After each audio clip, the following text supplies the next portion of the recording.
kazuthini mangathi Eloi athi Eloi lama sabakatha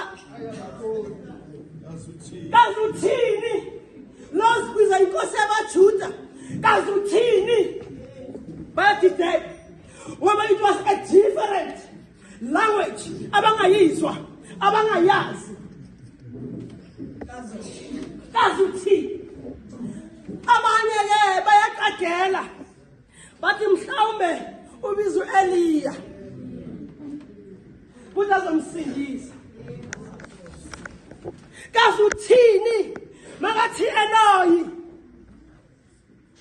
zana wami uma ethi Eloi ayithi Eloi lamasaba kathanda wayefuna that connection noma kuNkulunkulu wayemuzwa sededile wayefuna that connection.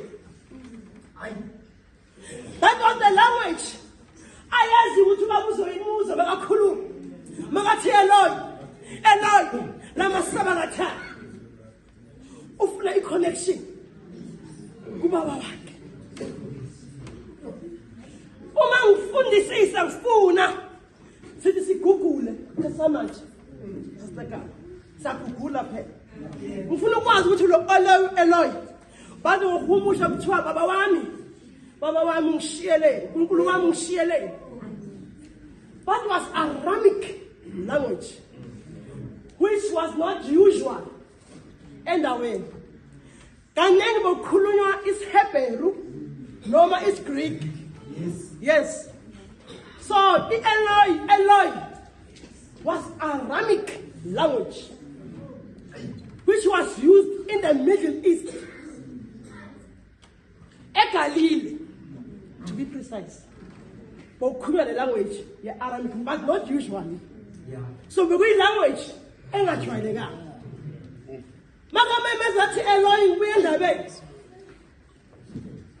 Bathi wamemeza ihora leshumi nembili 12 o'clock of the clock. Kusukela ngo-9 hey Nkosi yami hey kwakunzima. It was an emotional day, Lola.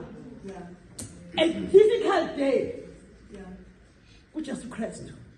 Kodwa wavuma wazozithwala isiphambano ukuthi thina sonke sigezwe sibe clean ezonweni.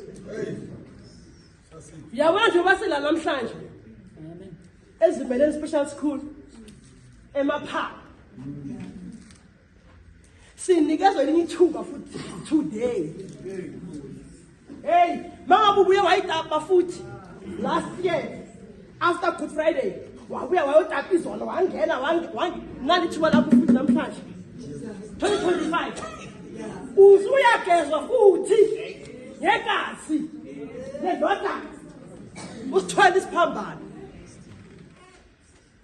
isiphambano sonke lesikhathi bazulazula naye bamthwesa isiphambano naku bamfaka ne-crown ushilo omkhulu umkhala wameva bamshayile kuthi yazi isitori sakaJesu Kristu ngiyacabanga ukuthi ekuphileni sisakhula noma kuphi it was akekho umuntu owahlukumezeka ngendlela uJesu Kristu ahlukumezeka ngakhona. Ngisho noma ubheka ama-picture mawakhipha akubukeki